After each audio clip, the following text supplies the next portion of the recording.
Just like every year, JLF is one of my favorite times in Boulder, Colorado. So many ideas, so many people from across the world, just having an exchange of human potential, thinking about worlds and different ways of imagining the world, what can be, where we come from, just so many facets of being human together in one place.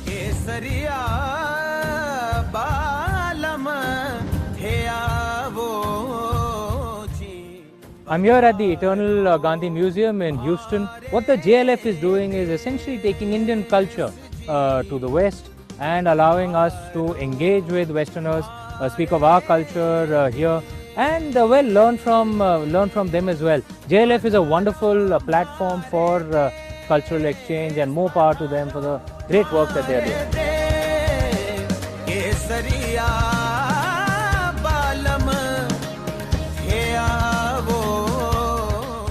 Literature is something that shows us how close we are to each other, and also shows us how different the world can be.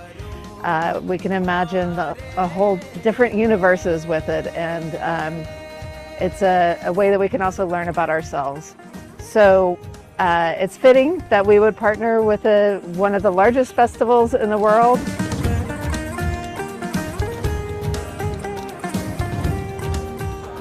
That JLF is pretty unique.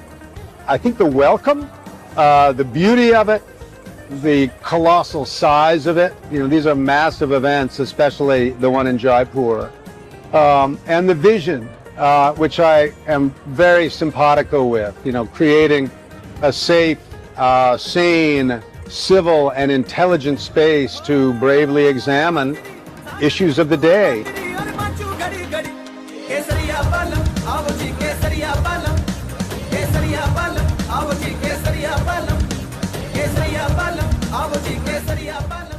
It widens our perspective. It gives us life and hope. At this time, we need friendship, we need love, we need to know about India and about the world. And it brings us so much joy. And I'm so grateful. Thank you so much.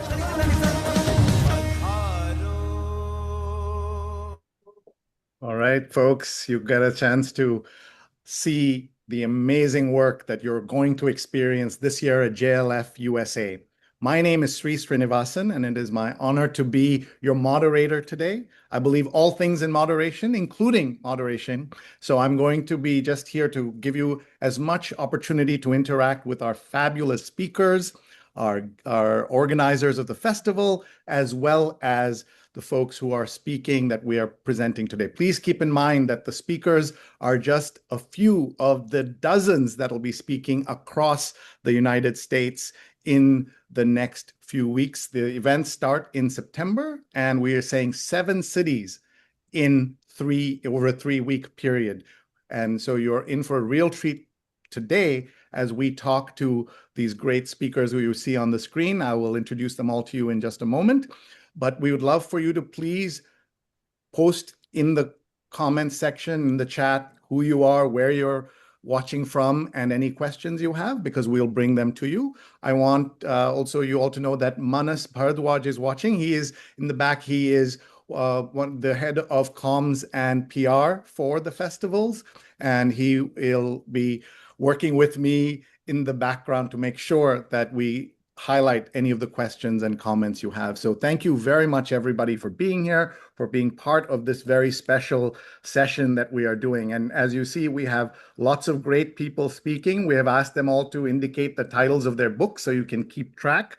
I know when you have 9 speakers, it can get a little overwhelming, but we want to make sure that you know who all are here and what they are doing. So I'll just show you very quickly our lineup of our speakers. You see our festival spokespersons are here. Sanjoy Roy, Suraj Dhingra, and Sapna Sharma are here. So we'll go get to them in a minute. You also start to see at the bottom the dates of the events that we are going to be highlighting for you. So please take a note of that. Please screenshot anything you need.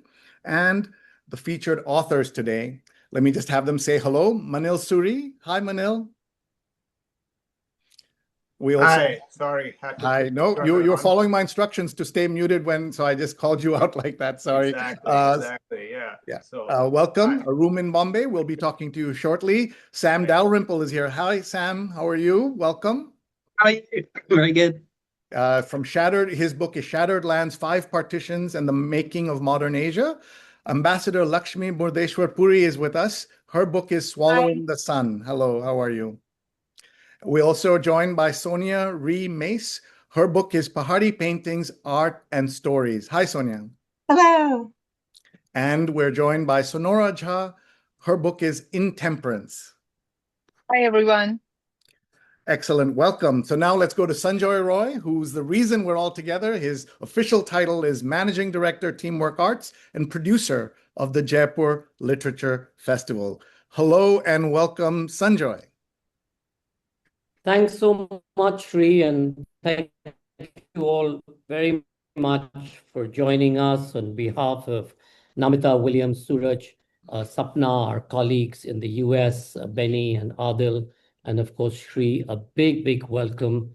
Looking forward to this edition of JLF USA and Canada. We're very excited. We have over 100 speakers and performers lined up in these 7 cities that we are now going to be touring through, and all kinds of interesting themes and topics. We've got, of course, wonderful speakers, apart from the ones who you see right now. You've got Shashi Tharoor and Vijay Seshadri. You've got Shekhar Kapoor, the wonderful director, and Yan Martel. You've got Tanya Talaga and Chitra Banerjee Devakurni. You've got Kai Bird and Caroline Elkins, and you've got Benjamin Moser. You've got some great poetry with Vijay Seshadri and Jackie Shelton Green. And of course, we're going to do a lot around geopolitics because that's the need of the moment. The world keeps turning itself on its head every few seconds. So we're looking at what's the new world order. We're looking at the Iranian Revolution. We're looking at Uganda and the afterlives of empire. And of course, we're looking at the dissenters, which Rhie himself is going to be moderating. We've also got photography with both in LA and in Seattle. We've got film. We've got tech and AI, because again, we need to understand the world moving. Art history, and much of what we do, which is memoir, partition, fiction, historical fiction, and of course, the supernatural. JLF USA began, I think, 13 or 14 years ago. We began in Boulder, Colorado. And since then, we've sort of very excited to bring JLF for the first time to LA, just as an announcement festival this year, looking forward to the main festival next year. And of course, restarting JLF in Toronto, in Canada. We were in JLF in Toronto earlier, pre-COVID in 2019. We ran a couple of editions during COVID. And since then, we had to sort of wind it down. And we are so excited that we're back again in Colorado with TO Live, which is part of the city. So that's the new additions that we have. As many of you know, the Jaipur Literature Festival is going to be 20 years old in 2027. We began, as many people may not know, we began as an effort to show how the arts can and does create value for built heritage. And by doing this, we were very keen that people in places, in historic cities like Jaipur, etc., do not tear down their old homes and palaces. And what we gave birth to in many ways was really a movement.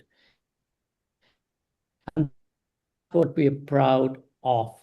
Forget the fact that we are amongst the largest, we get hundreds of thousands of people coming through doors, or we get 50 million people watching us online. For us, it's the 300 festivals that have sort of been influenced by the Jaipur Literature Festival to set up in their hometowns, everything from the Bay Area Berkeley Festival to SALF in San Francisco, to, of course, the festivals in and around in the neighborhood.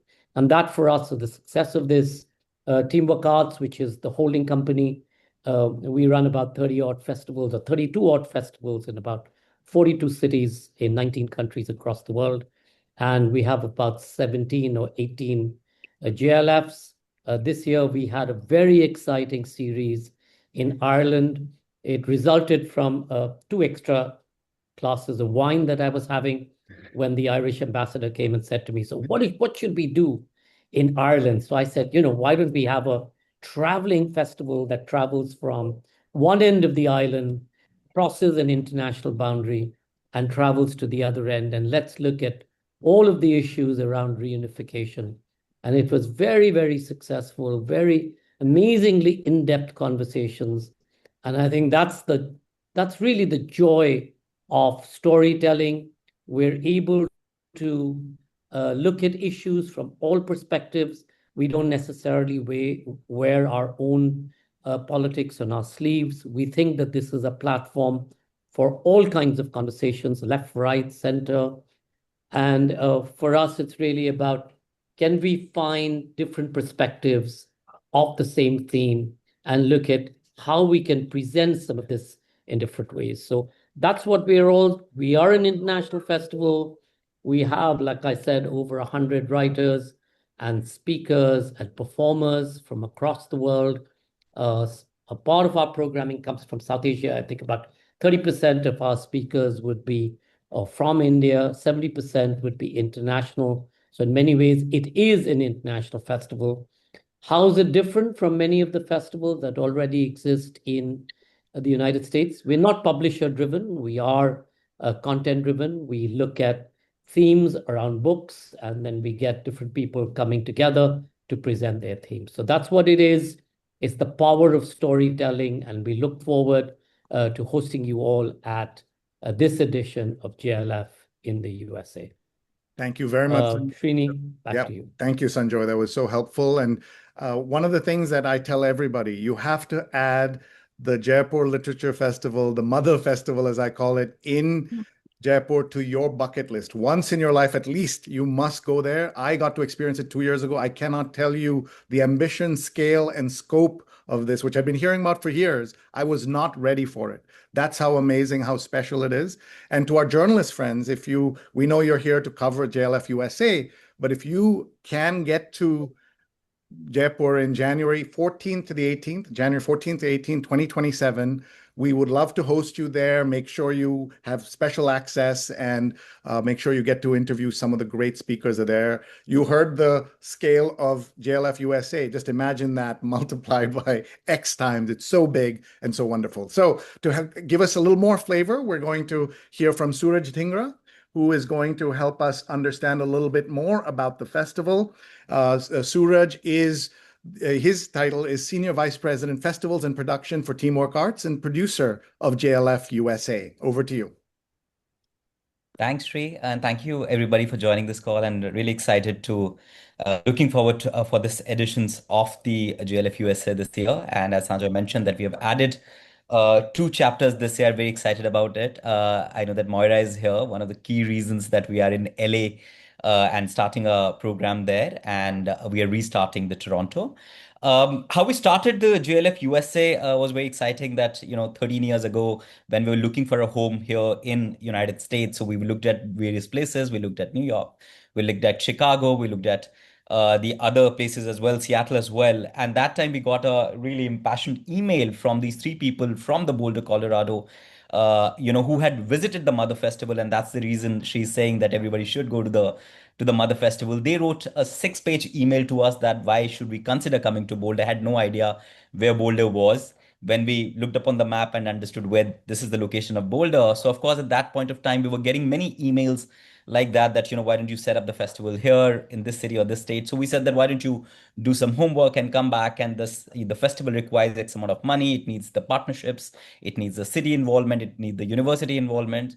So about 6 weeks later, they wrote back to us and they said that, we have got city involved. They're very keen to put the funding for the first 3 years, 60% of the funding. We have got both the universities involved.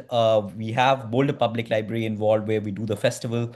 And would you now consider that was very exciting. But when we went there and we met our partners and now our partners and colleagues, that really, did the thing for us because we thought that was a great place to start the literature festival in that stunning location and with that kind of an audience where, everybody had that hunger to know more, which was really exciting. And I know that Kate is here from the Boulder Public Library where we house the festival and we've been running there from last 12, 13 years. In year one, when we started the festival, I think we were the only people there of color, and then there were people only from Boulder. The following year, people started coming from outside of Boulder. The third year, people started coming from outside of Colorado.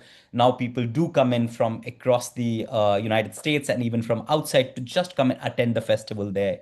The festival has been running there from last 12 years. It has been very, very successful. Sorry, this year will be the 12th year. So we've been running very successful over there. It was in the third year of the festival, 2017, when our then Indian ambassador to the United States, Navtej Sarna, he came to speak at the festival as an author. At that time, he had written about 18 books. I think now it's written about 22 or 23 books. So when he came, because there's no consulate in Colorado, so the nearest jurisdiction was with our Consul General in Houston. So he had come, Dr. Anupam Rhie, and it was his first time to JLF. And when he saw the magic of the programming and the magic of the content and the experience of the festival, he said that you guys really need to come to Houston and set up something like this there. There's a really dearth of something like this. So why don't you look at Houston? We went to Houston. He said, I'll set up a big reception for you guys. You come over there. I'll get who's who of the city, do a presentation, and then it's up to you guys to decide. When we went there, and then, as you may know that, Houston is energy centric and medicine central. So after a point, we said that, guys, why aren't you talking to each other? Why aren't you speaking to each other? So they said, what do you mean? So we said, energy is all about pumps and pipes, and medicine, human body is also about pumps and pipes. So why don't you exchange the research, guys? So they're like, oh, we never thought about it. So we said, we'll create a platform and we'll start the festival there. So we started the festival in Houston in 2018. The same year, we started a small chapter in New York as well, because MoMA was a principal partner and they used to do some stuff with us at the Mother Festival. And they wanted us to reciprocate. So we started a small chapter with a couple of sessions and a reception that year. The following year, we moved it to the Asia Society. And I saw Rachel Cooper, a colleague from the Asia Society, is there. And now we've been running the festival at the Asia Society, along with some other venues there as well. Yeah, we started in 2018 there. 2019 we began. We ran the second year. 2020, of course, when the pandemic hit, so we all went virtual. That was the same year in 2019 when we had started our a chapter in Toronto as well in Canada. But in 2020, of course, we went virtual. In 2022, when we came back, we revived our three chapters of the United States, but we didn't revive the chapter in Toronto. 2023, we continued with that, and in 2024, we started two new chapters in the US, one in North Carolina and one in Seattle. And I know all our colleagues from Seattle, Alka Kurian is here, who's the executive director, and Sejal Mehta, who's the executive director of North Carolina. So we started with 5 editions in 2024. Last year, we grew the festivals there. And this year, we are starting a new chapter, JLF LA, and restarting Toronto this year. So the journey has been very interesting. But what I think we've been able to achieve this, we've been very fortunate that we've been able to have really great partners in this journey, starting from Boulder and now here till LA. Starting from the Boulder Public Library till the till Zocalo in LA. So I think we've been able to get that partnerships who've been really our pillars there. And of course, the hero of the festival, which is our programming and our authors who basically come from across the globe and create the magic for us across these cities. So as Rhie mentioned, that of course, this year the dates which he presented on the screen. So we start with North Carolina, which is from the 11th of September, and we go on till the first weekend of October in Houston, in the same sequence as North Carolina to LA, to Seattle, to Colorado, to Toronto, to New York, and we'll conclude in Houston. Wow, that's so amazing. And so great to know that background for everyone who is here. I'm sure even some of our authors are getting to learn about the entire JLF story. And before we get to the authors, we have one more person we'd like to share a few words. She is a person who is part of JLF, and she is responsible for, among other things, the partnerships, the sponsorships, as well as the merchandise, which is I'm always excited about. So please welcome Sapna Sharma. Thank you, Sri. Hi, everyone. Thank you so much for joining us. My name is Sapna, and I work with Teamwork Arts as AVP Production and Merchandise, as Sri said. So I think over the years, what I have realized, I've been working on JLF USA from last 6 years. And the one thing that is central for the growth of JLF USA is the incredible support that we always get from our partners and supporters from all these cities. We have been associated with Asia societies from Houston, New York, Seattle. Then we have collaborated with Boulder Public Library, as Suraj mentioned. We have partners like National Arts Club in New York, Center for Fiction. In Houston, we have partnered with Eternal Gandhi Museum of Houston. We have Rothko Chapel as our venue partners. Then similarly in Boulder, we have Boulder Public Library. That's our main venue for both the days for this year.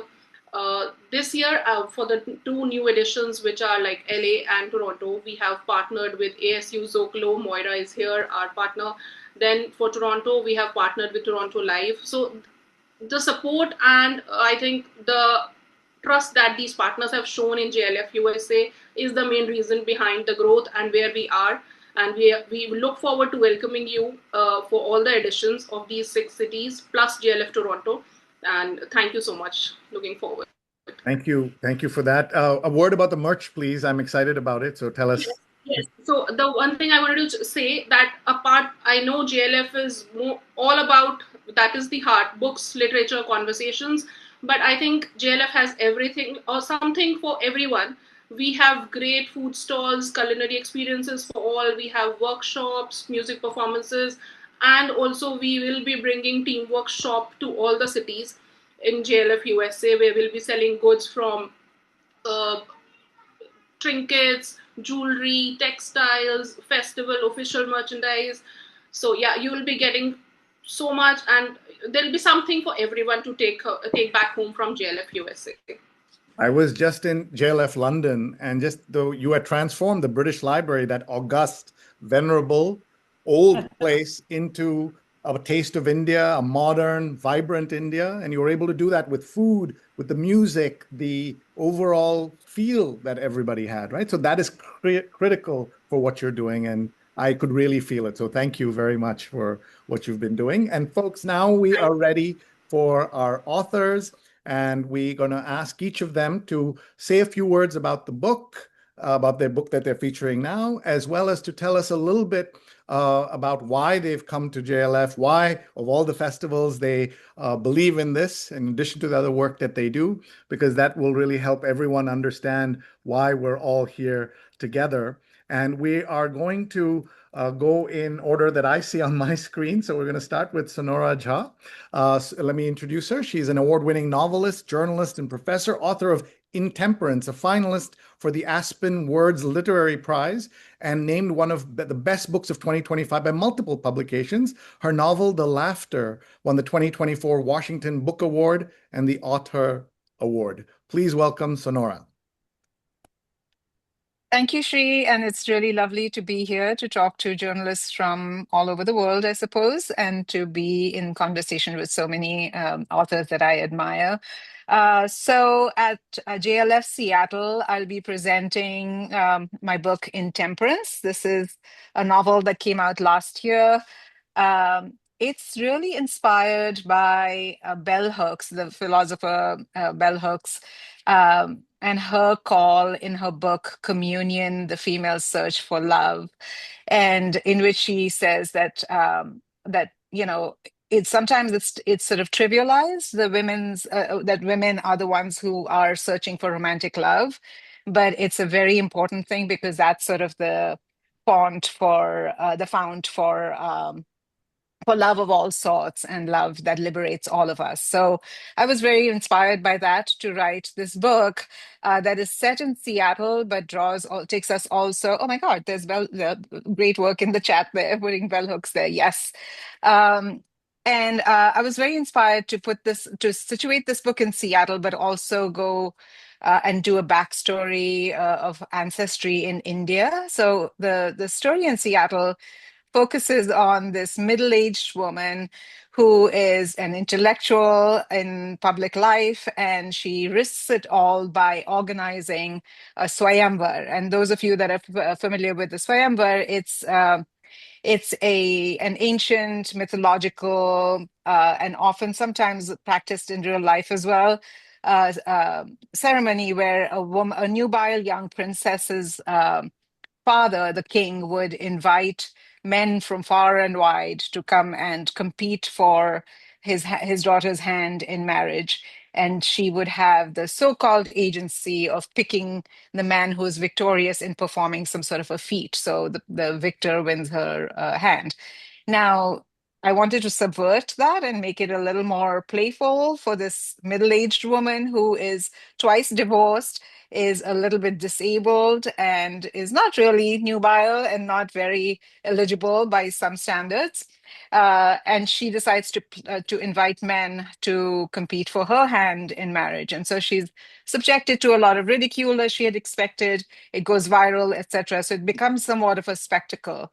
And then she begins to have visions of an ancestor. And so that story takes us to her ancestry in Bihar, in India, in the fields, the lychee fields, or the lychee fields, as we know in the US. And she begins to have these visions of an ancestral, her great uncle, who was in a queer relationship. He was an upper caste Brahmin man who was in a queer relationship with a Dalit worker in his fields. And she actually starts to feel the blessings of that ancestral love that could have been troubled, but may have also been very joyful. And so it's not to present traumatic stories of queer love, but also to see the joy of that and the agency in that. So there's those are the blessings that she's getting. So I wanted to explore disability, caste, etc. And as she progresses toward the feats that she's going to have these men perform, she is trying to decide what the feats will be, but it's really about the journey toward that and the people that she meets along the way. And so I'll just give you one quote from from the point of view of this character, just to give you a sense of her voice. She says, "It has always struck me that people who lead their lives in response to the prospective shame offered readily by their communities under the pall of what will people say, have always known exactly what people would say. The question for our lives should be, what say do people have?" And I have come to believe in that and to lead my life on that basis. And I thought I would imbue the character with that as well. So, so yes, Intemperance is playful, it's dead serious, and it's a journey. And I'm just really, really grateful for all the love and care it's received. About JLF, I had the pleasure of going to JLF Jaipur about 3 years ago or 4 years ago with my novel The Laughter, and it was absolutely wonderful. It was everything that I had heard that it would be. It was an honor to be invited and an honor to attend that. And it's been an honor to see how JLF Seattle has developed. My friend Alka Kurian, who's the executive director, has done an incredible job of lifting it to an even greater status every year. So I'm very excited to be in conversation actually with Ambassador Lakshmi Puri this year in Seattle. And I'm looking forward to meeting all my co-authors, some of you there, and yeah, happy to answer any questions you may have. Thank you. Thank you. We're looking at the very striking cover that you have, Intemperance, a satirical feminist folktale about an Indian woman, ancient ritual, and love.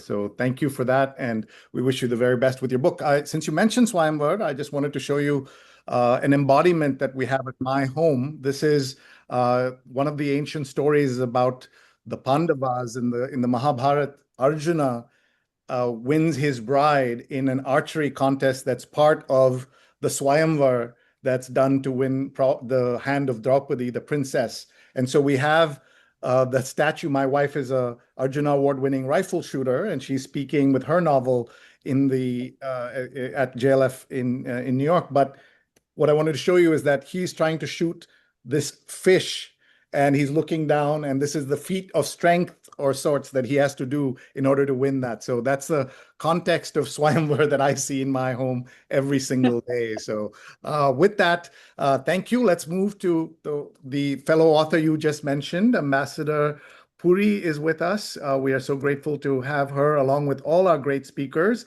And let me just introduce her. She is a former Indian diplomat and senior UN leader who served as founding deputy executive director of UN Women. She's the author of Swallowing the Sun, a multi-award winning best-selling novel. Welcome, Ambassador Puri. Thank you, Rhie, and thank you to JLF for giving me this very exciting, very important opportunity to present the international edition of my novel, Swallowing the Sun. You mentioned about the Mother Festival in Jaipur, but I would like to, claim, since I've traveled quite a lot, I may not have been to all the literary festivals, but I've traveled quite a lot, and I can vouch for the fact that the Jaipur Literature Festival and the Mother Festival is quite clearly the mother of all literary festivals.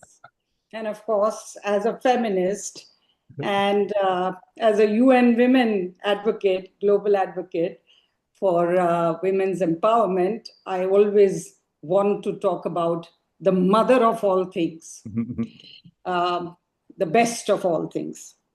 So it's indeed a great privilege. My novel, it was launched at that Mother Festival 2 years ago, but the first time it has been now launched internationally, first in UK, and now it's going to go around with the JLF, and I would also be going to some of the other cities during this September-October period. Now the novel is an epic saga. It is a love story. You mentioned, Sonora, about love story, but it's also a grand romance. It is a coming-of-age story. It is a family saga as well. And it is set against the tumult of India's freedom struggle and how the lives of the young protagonists, more particularly Malti, this young girl from rural Maharashtra who goes on to become a lawyer in Mumbai and fights very successfully a sedition case against revolutionaries. So that journey of this little Malti is what the story spans, but then there are so many other stories within stories. And then it is a historical novel, but it's also very much contemporary fiction. The title, many have been intrigued by it. It is drawn from a 13th century woman, teenage woman saint called Muktabai from Maharashtra. And she wrote this beautiful verse, among many others that she wrote, mystical verses that she wrote. She wrote about how a little ant flies into the sky and she swallows the sun, to indicate that however weak, however small, however limited a person may be, the possibility of achieving the impossible is always there. And you can achieve the impossible, you can break boundaries, you can make miracles if you keep faith, if you persist, if you dare. So that's the main theme of this novel. And it's a novel about young people, for young people, and in that generation of young people, how they seized agency, even when they were under colonial rule, how they conquered self-doubt, how they reimagined themselves and their societies, fighting caste, prejudice, and of course, oppression. And at the same time, reimagining India, the idea of India, carving it out from the larger civilizational concept of Bharatvarsh that it was.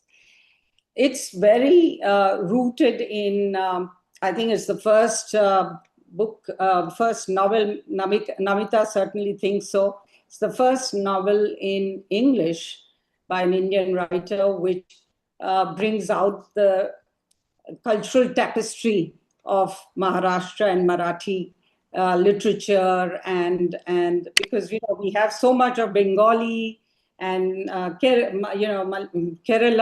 Malayalam culture being brought out, but this is one of those unique books which brings out the beauty of and the richness and depth of Marathi culture, literature, poetry, theater. So you'll see a lot of that woven into, and it is infused with poetry, Sanskrit, English, and Marathi. So that's why many people say that the book sings as much as, the prose may be lyrical, but it is so much infused with poetry. And then there is a very, Malti is the beating heart of the novel. And, coming from UN Women, and Sanjoy talked about the power of storytelling. I came to realize when I was at UN Women, when we were doing global advocacy and movement building around gender equality and women's empowerment, I found that the best way to change minds, to really get traction on creating a new normal, was to tell stories, success stories, and also to provoke outrage. So that's what also is something that inspired me to write this, as much as my own parents' story. There is a biographical element to that. So indeed, this has been loved by readers in India, and I hope that it would also find your love in the US as it goes around. It is I'm an sure Indian it will. story, I'm sure. as much as a universal story of self-realization, hope, and indomitable human spirit. Wonderful. Thank you so much, Ambassador. And you have in your hands the international edition. I actually have your Indian edition. It's been borrowed by someone, so I don't have it with me here, but I'm so glad you were able to show that to us. All of you are seeing the international edition, perhaps for the very first time. You spoke And about it's at Barnes and Noble. Great. Speaking of Maharashtra, let's go to the author of A Room in Bombay. And that author is someone who many of us know because we've been watching him writing for so many years. And that is Manil Suri, mathematician and internationally acclaimed novelist, author of The Death of Vishnu, which was longlisted for the Booker Prize, The Big Bang of Numbers. And his work has been translated into 27 languages and has received numerous honors, including the Barnes & Noble Discover Prize. And his book is A Room in Bombay. And as you can see, speaking in North Carolina and Colorado. Welcome, Manil. Thank you, Sri. It's great to be here. And, first of all, I just want to say that I went not to the first Jaipur festival in Jaipur, but the second one. Mm-hmm. And it was just something that was amazing. And each time I've been back there, I've been there 3 times, it just seems to grow larger and larger. So it was only natural that it would have to break away into starting these new festivals all over the world. And so I believe I was there at the first Boulder Festival. Okay. And that was amazing. It was so different. It was very intimate in contrast to the festival in Jaipur. And I think that was one of the most, in fact, maybe the most enjoyable festival I've been to. The JLF Boulder, the first one. And I'm really looking forward to coming to the one that's this year. And one thing I'll say about these JLF festivals in the US in particular, as we've seen, there has been less and less emphasis that newspapers are putting into reviewing books and connecting audiences with books. And so it's amazing that JLF USA is part of the effort that actually connects audiences to books. And I think that's getting more and more essential. And I will also say that, one other thing that's neat about JLF is that they're not afraid to take chances. And one of the things that they did for my last book, which was on mathematics, was invite me to 3 different branches of the festival. And you don't usually associate math with literature, but they took a chance and it was very well received. So thank you for that as well. So coming to my new book, A Room in Bombay, this is actually a memoir. It came out this year. And the place that I grew up in, Bombay, which is of course now Mumbai, was a single room in a large apartment. And this apartment was shared with 3 other families, and we had common kitchens and common bathrooms. And the twist was that these families were all Muslim and we were Hindu. So it was a very interesting scenario that I grew up in. And one of the fascinating things looking back is that we had a lot of fights, but they weren't really about religion. They were about space and resources. And, if you look at most fights in the world, there's always an economic reason or something else going on. It's not really religion that we're fighting based on. And in this small room which I shared with my parents, it was a very intense atmosphere the whole time I was growing up. And my parents didn't really get along very well with each other. But of course, I was the glue that held their marriage together. It was a place where I was constantly under scrutiny, not just from the neighbors, but also my family. And I started realizing that I might be gay. Now, this was in the 60s and 70s when in India, you just did not hear anything about queer people, about homosexuality, nothing. People worry about book bans here, but imagine if there were no books to ban, because it's all so underground. So growing up in that atmosphere, I knew that I had to escape to find myself.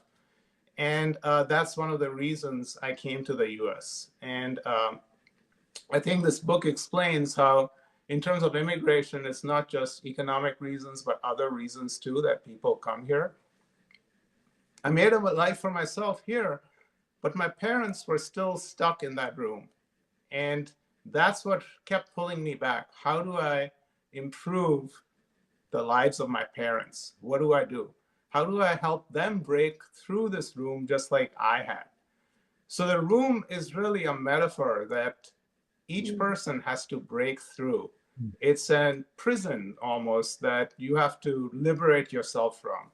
And this was something that, people who have read the book have told me, it really works as a metaphor for that. But it wasn't a metaphor when I was growing up. It felt very real. In terms of how my parents fared, at the end, it was just my mother left. And how do you take care of a person who is in declining health, thousands of miles away, while you are in the US? So you're kind of torn between the mother country, India, and your life here. I think that's something that many immigrants find. And I think this book addresses that by coming up with my own personal experiences, how did I actually try to pull my mother out of the environment that she was in? So the book is a memoir, as I said, and people have reacted to it in ways that don't necessarily depend on just their South Asian heritage, but just as gay people, people who have parents in India, people who are torn between two cultures. And I guess I think what the festival does is it enables this connection between literature, works such as we've been hearing today, and audiences that are particularly geared in terms of being from South Asia. So that's something that's a unique connection that is made through this festival. All right. And, thanks.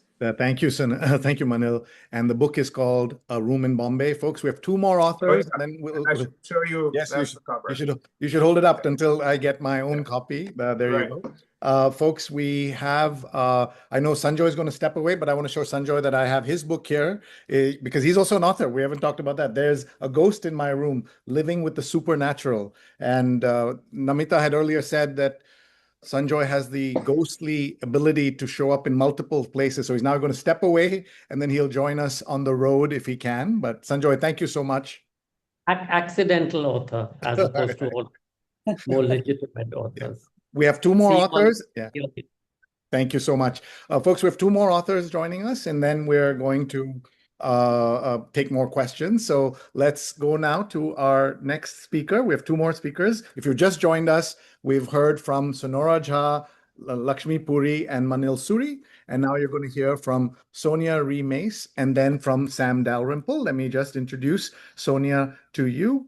Sonya is the Bickford Curator of Indian and Southeast Asian Art at the Cleveland Museum of Art, is a leading scholar of South Asian art, is the author of The History of Early Stone Culture at Mathura, and Pahari Paintings, Art and Stories. And just a plug for the Cleveland Museum of Art, for those of you who've never been, it is an incredible place. I used to be the chief digital officer of the Met Museum, which has great South Asian art, but we used to look at the amazing work of the Cleveland Museum, and I visited there multiple times. So I encourage everyone who can get to Cleveland to go see the amazing work that she and her colleagues have put together. Over to you, Sonya. Thank you so much, Rhie. Yes, anyone who's there, please do come. I'd be delighted to meet any of you. And so our book, Pahari Paintings, Art and Stories, was just published early this year. And actually, it was hot off the press before even made public for JLF 2026, which was my first experience in Jaipur. And I was absolutely blown away and stunned also and grateful that historically the Jaipur Literature Festival includes art history as part of the conversation. And as a historian of Indian art, I have always felt that in India especially, there's that visual storytelling has been an important window onto history and culture. So many resources poured into paintings, the production of temples, bas-relief sculptures, where we can actually take some of the treasury and ocean of India's literary history and see which people at what time periods were particularly interested in which aspects of these stories. And so this is something that we've done that's new in the Pahari Paintings, Art and Stories book, which is really a catalog of one particular private collection, the Catherine Glynn Bentheim and Ralph Bentheim collection. And I'm actually here representing a whole team of contributors and co-editors. So, and thanks to teamwork, speaking of teamwork, it would have been impossible without my cultural advisors sitting in Chamba and also my co-curators in Washington, D.C. and Cincinnati. So we started a new model of catalog production where we have the catalog of a collection that has been shared among 3 museums, and each museum has had a different exhibition with a different approach to the presentation of Pahari paintings. Here at Cleveland, we have one more week left on the Shangri Ramayana, who's featured on the cover of the book, to see if anyone can come and see a reuniting of 40 paintings from one Ramayan that was probably actually closer to 700 to 1,000 folios. So something that I think a lot of previous productions or explorations of Pahari paintings have focused on is which court did an individual painting belong to. So that's something we're really walking back to say, well, actually, we typically don't know. And what does it mean to even say, oh, this is a Mandi painting or a Bilaspur painting? Because what we've learned in our research for this project is that artists were mostly working in ancestral villages intermediately. So with metal and wood and textiles as well as paintings, seeking patronage among many courts. And also a court patron could be seeking work for artists located in other kingdoms of the Pahari region. So really, we don't even have court attributions in our identifications anymore. It takes a paragraph at the end to tell the story and the history of these works. And also now I think museums themselves are starting to move into a new era where we're working and focusing more on reuniting dispersed works of art that have been flung to collections around the world and seeing when we reunite them, what are the new stories and histories that come forward. Got it. That's so cool that you're doing that and bringing something new and a new way of thinking about this world. Before we get to our final author speaker, I want to let you know that you'll be hearing also from some of our partners. We'd like them to just say hello in a moment after we hear from Sam. We're going to hear from our folks in LA and any of the other partners who are here. If Alka is here from Seattle, would like to say hi. We'd love to have them say hello as well. And just a reminder that we have two press folks who are working and run the press operations and comms operations at JLF, and they are both in the background. Manas is here, as well as Apeksha Bajaj. So please say hi to them in the chat as well. And they are your daily contacts for all of JLF, especially if some of you would like to go to JLF in Jaipur and visit it. If you can get to India, I know you will have a wonderful time if you can make it to Jaipur, January 14th to January 18th. So now let's meet Sam Dalrymple. And Sam is here. He's a Delhi-raised Scottish historian, award-winning filmmaker, and best-selling author of Shattered Lands, 5 Partitions in the Making of Modern Asia, a #1 bestseller in India and one of the week's best history books for 2025. And the book is really a beloved in my house. When Sam, your book jacket is missing because everybody has read this. Everyone has read it. This looks like a book that's 40 years old. Look how much people liked it. Everybody is reading it. And this is the cover for anyone else. Yeah, let's show them the right cover. Go ahead, show them the proper cover. This is the actual cover. Over to you, Sam. That's very kind. Hello, and yeah, thank you, Sri. Thank you, JLF, and thank you, Teamwork, for having me here. I've been to more JLFs in Rajasthan and in India than I can count, but I've never seen the international ones, and it's an honor to be able to go to these cities in a country that I've barely visited. So I've never been to Seattle. I've been to New York once, and so I can't wait to share my book with the wonderful people there. Shattered Lands is a history book about borders, which I think we're living in a time of resurgent borders, the decline of globalization and the kind of return to mass nationalism. And I think that there is no more pertinent story than the story of South Asia. There's this kind of myth, I think, that many of us grew up with, that you can see the Great Wall of China from space. In fact, it's a complete myth. And even if you were to look at South Asia look at the Great Wall of China from the International Space Station, you wouldn't be able to see a thing. But the India-Pakistan border, you can see perfectly. It's so heavily fortified, lit up with millions of lights. And of course, this wall that stretches its way from the Arabian Sea as far north as the Himalayas, teetering off near K2, which is the second highest point on Earth after Everest. This border, so recently, I think just last year, almost brought us to arguably the closest we have come in the 21st century to all-out war between nuclear powers. It's so easy to forget that just over a year ago, India and Pakistan were at war, firing missiles over this line. This is just one of numerous heavily fortified borders in the region. And what's extraordinary is that if you go back 100 years, it's not that these borders had yet to be built. The nations around which they wrap themselves had yet to be kind of comprehended. The India that I think that we hear about when we talk about British India is almost 2.5 times the size of the modern Indian nation state. And many people know that British India included the countries of Pakistan and Bangladesh. But far fewer people realize that British Indian passports were issued as far west as what's now Yemen, and as far east as what's now Burma. And that the British Imperial India included 1/4 of the world's population. And where the Indian passport was once issued, there are now 12 separate nation states: Yemen, Oman, the UAE, Qatar, Bahrain, Kuwait, India, Pakistan, Bangladesh, Nepal, Bhutan, and Myanmar. And the collapse of this empire and the creation of the borders as new nations asserted themselves, is one that created several of the greatest calamities in world history, including the India-Pakistan conflict, including the Rohingya genocide.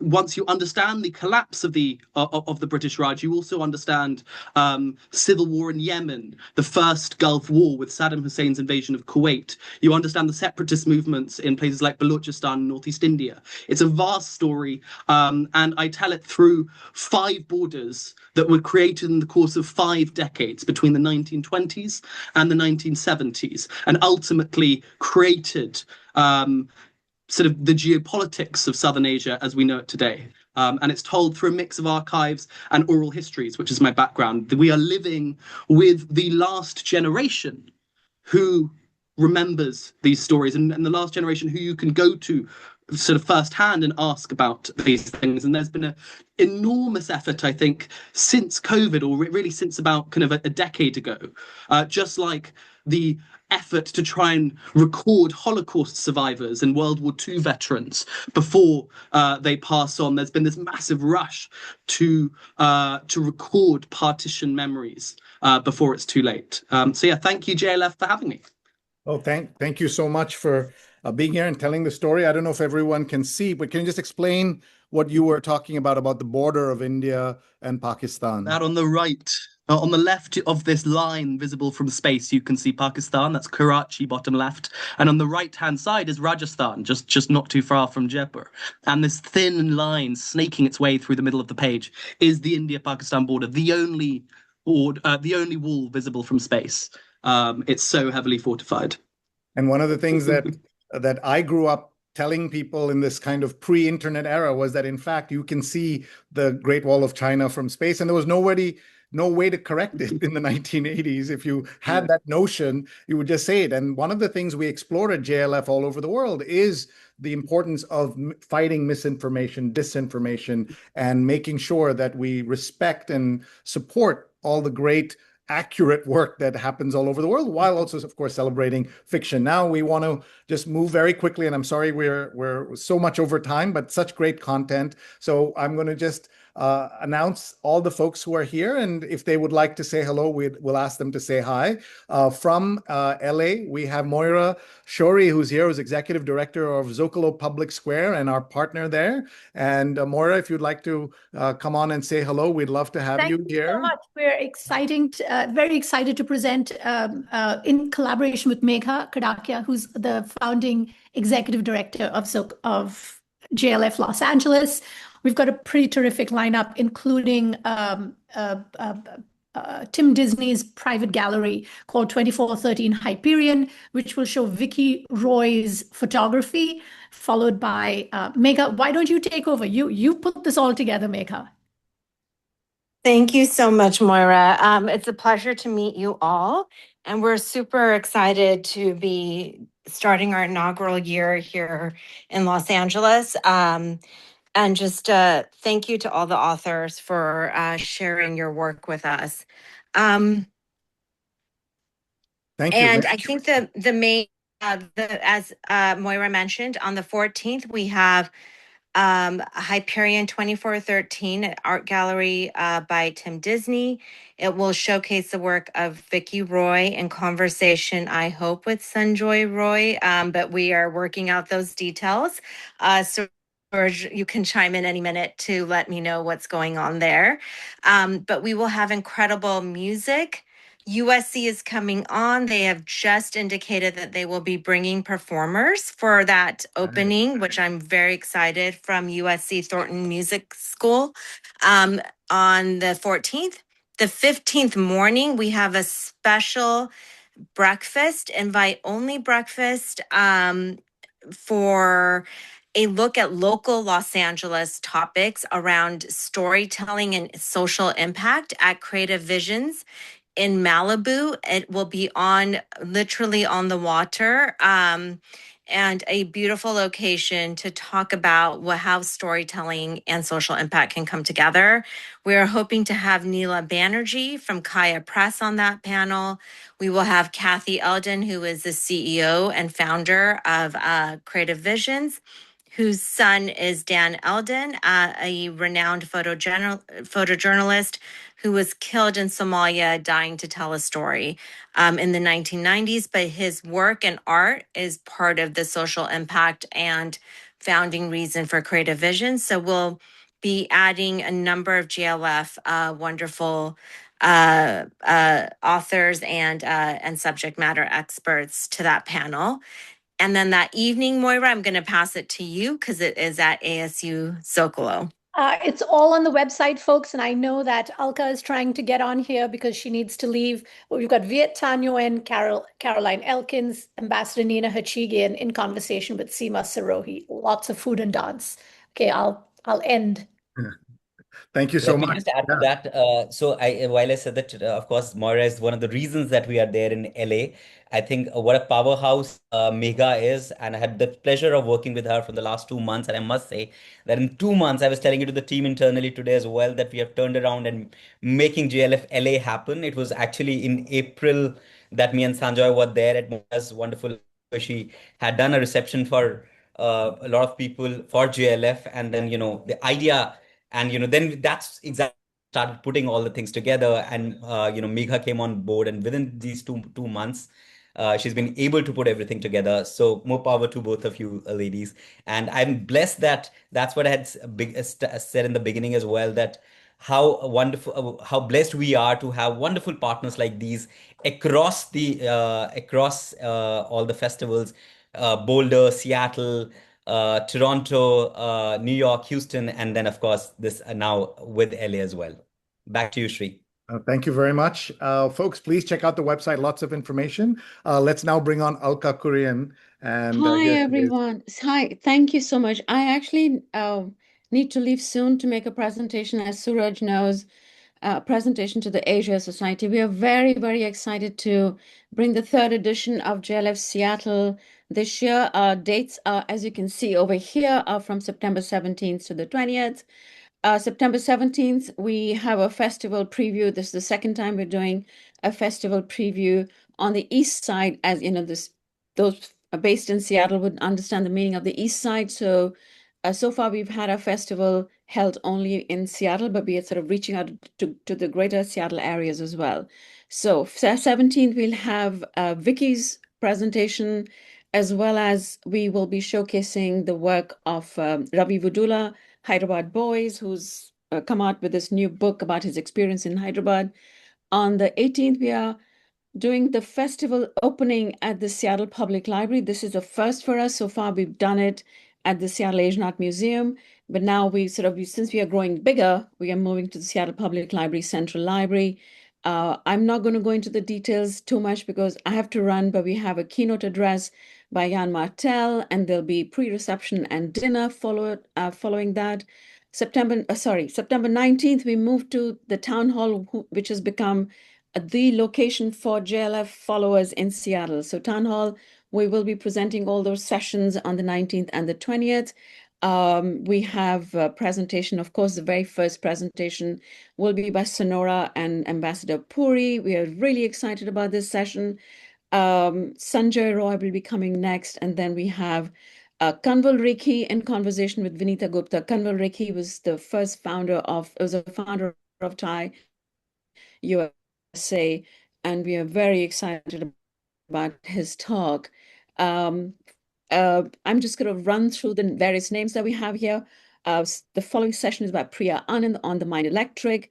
The session after that is by two very well-known local authors, Kristen Millares-Young and Tomiko Nomura, who, along with Sonora Jaff, form this beautiful triumvirate of local writing excellence.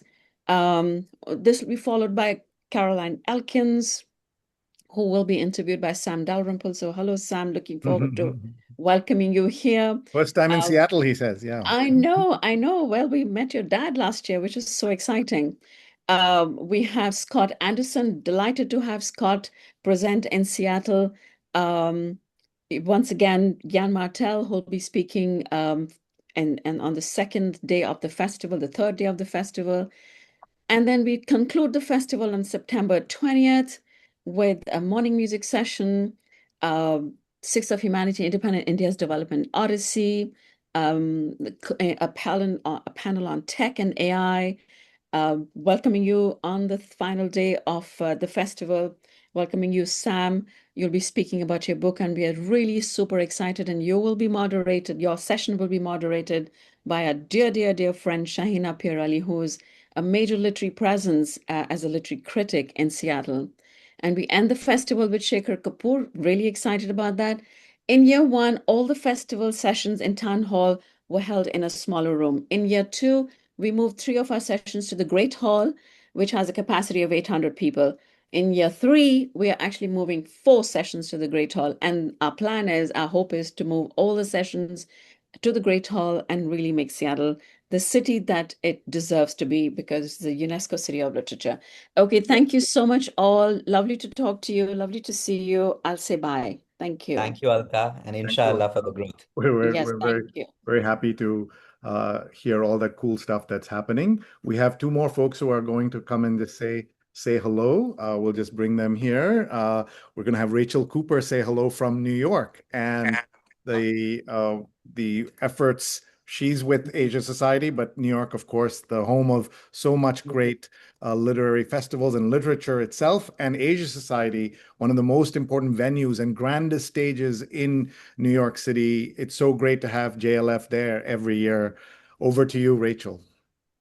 Thank you so much. I'm just so energized by all that's going on and the kind of global nature. So globalism is still alive. I know there are people who have been trying to close borders. This is all about opening borders. And we're really excited about all that's going on in New York, both what's going on at the Asia Society, but equally what's going on at the Center for Fiction and at the National Arts Club. I know our very own Vishaka Desai will be speaking at the National Arts Club. But at the Asia Society, we have an extraordinary series of programs, and Sam is also going to be there, but along with Kai Bird, and I'm moderated by our very own Sri Srinivasan.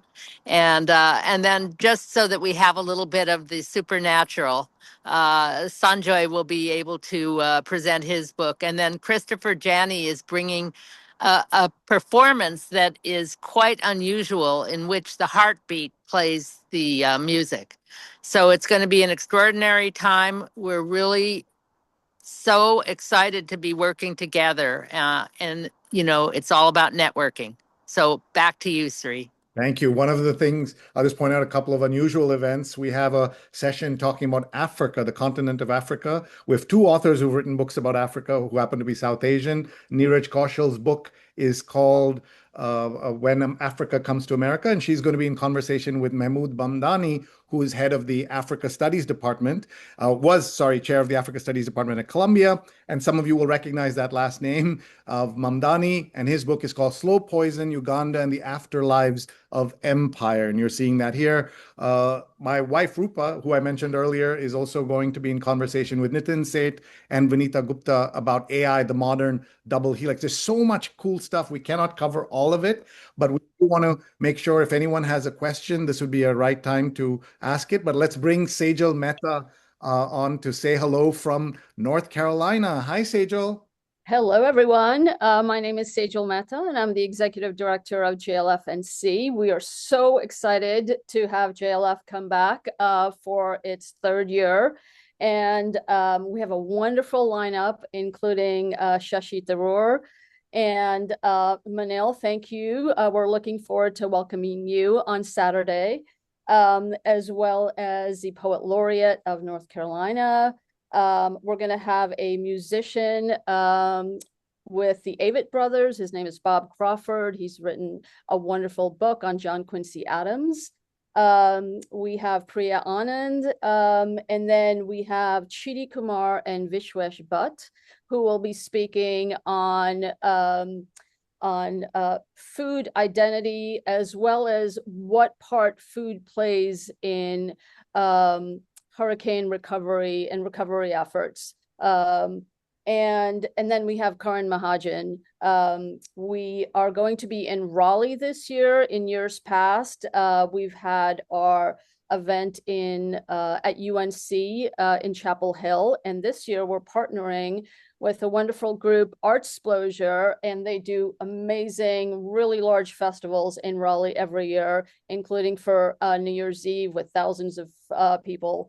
So anyway, we're partnering with them to bring the festival here to the capital of North Carolina, Raleigh, this year. We're really excited. Our VIP reception is going to be at Union Hall, which is a train station as well as event space. So it's just going to be a fantastic weekend, and we're really looking forward to having the festival. And we're meeting on 9/11, and we will reflect on the 25th anniversary of 9/11. I have the honor of interviewing Shashi Tharoor on stage, and I'm going to learn a lot. He's a longtime New Yorker who has then gone on to do other things. I'll also just point out to everybody, you have a unusual ending day. So talk about the workshops that you're doing. Look at this, writing workshops and a Zumba and Bollywood dance class. That's right. That's right. We have so many dance schools in this area, and we just wanted to highlight dance at this year's festival. Fantastic. So that's the lineup of sorts, because you haven't really gotten a sense of everything. Even though we've been speaking for an hour and 20 minutes, there's so much going on and so many things that we do at JLF USA. It's kind of hard to grasp the scale of it. And some of the folks have been putting in the detailed program, so you can check that out. And if you have any questions, we can take them. Otherwise, we can kind of pause here. If any of our speakers would like to give us a final thought, any of our authors especially, and then we'll have Suraj wrap up the conversation. But let's go to our speakers and have them say a final thought, and we'll let them go because we've gone way over time. So Sonora, we'll start with you. And reminder to everyone, this will be recorded and shared with all our journalists, hundreds of journalists on our mailing list, so that they all can watch this afterwards. So Sonora, over to you. Thank you so much. Your book is called Intemperance.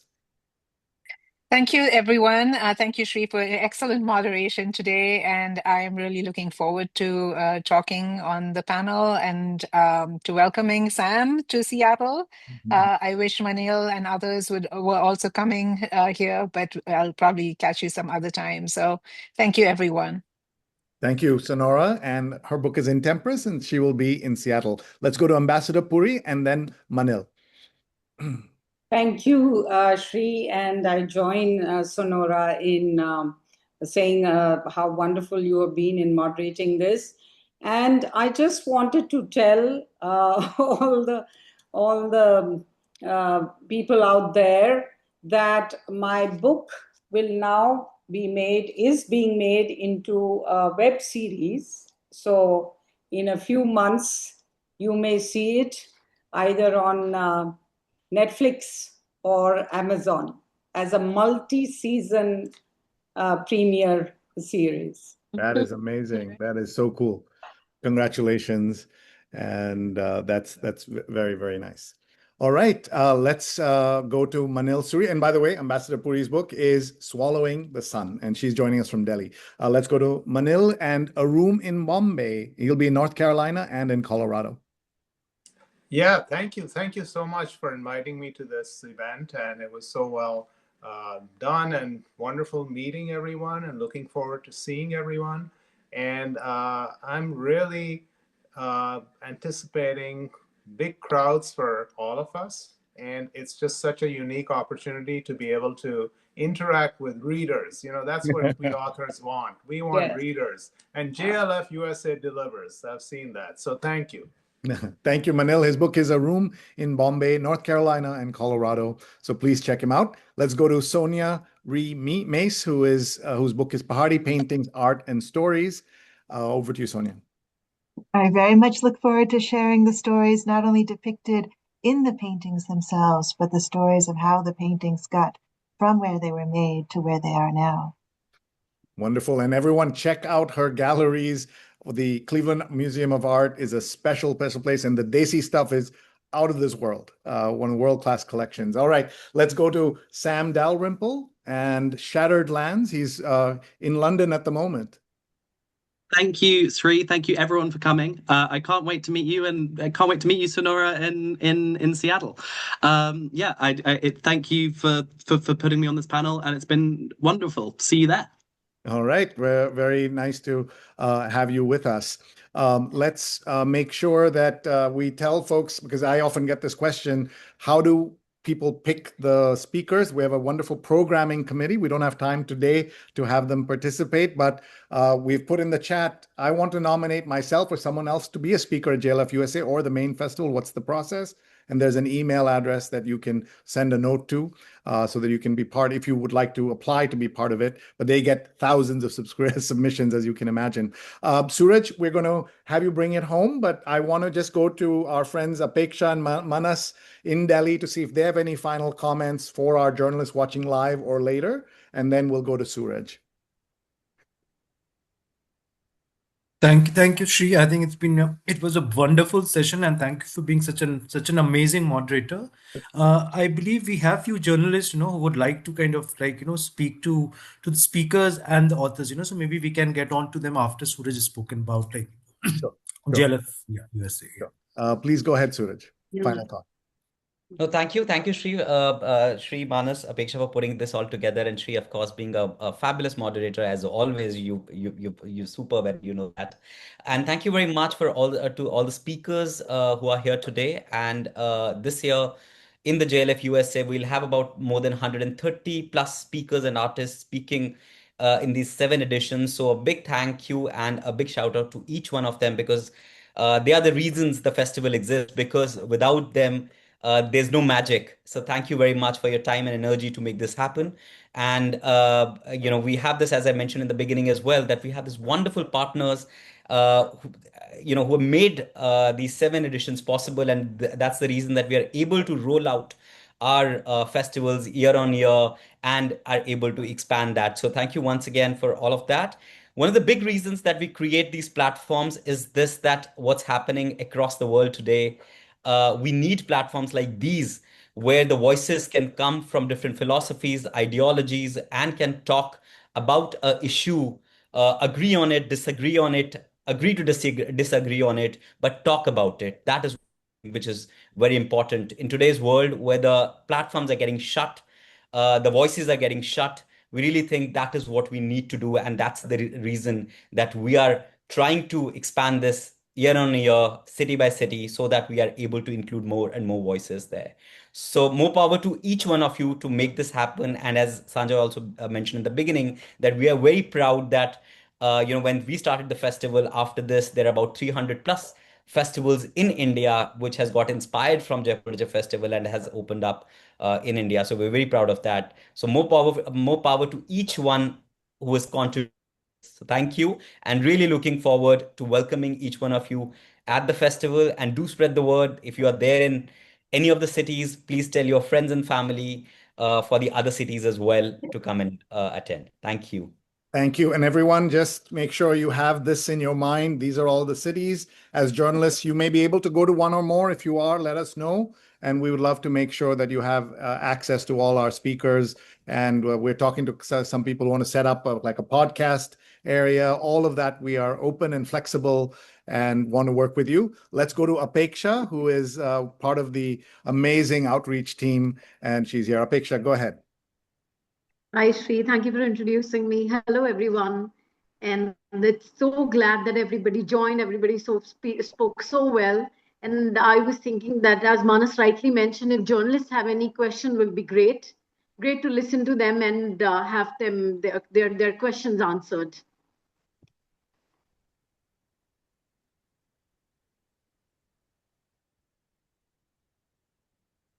You're on mute, Sri. You're on mute. Sorry. There's some construction going on here. Sam, I know you have to leave in a minute, but folks, if you have any questions, any of the journalists have a question now or later, let us know, and we'll bring it to our speakers. We had someone who, from our last session, wanted specifically to interview one of our speakers. We were able to arrange that, so we want to continue to do that. If you have a question, please ask it now. Otherwise, we should wrap up. It's been 90 minutes of great conversation and a chance for us to learn. Sam is going back to his London day or evening as it is over there. So Sam, goodbye. But anyone have a question, please jump in. You can just turn off the spotlight. So go ahead, please. Hi, Sri. I'm BK Jha. I'm based in Delhi. Yes. I don't have really a question, but a brief comment to make. See, I'm privileged to attend or associated right from the first edition of Jaipur Literary Festival till now. So it's a wonderful journey I'm witnessing. But Jaipur Literature Festival was started by a small group of like-minded people with interest in literature, culture, and this global language exchange. Now, when I see the journey, it's very exciting. Thanks to Sanjoy and Namita and the entire team to taking it to at a global level. So it will be exciting to know that Jaipur Literary Festival will see more and more international edition. And my best wishes to JLF USA. Thank you.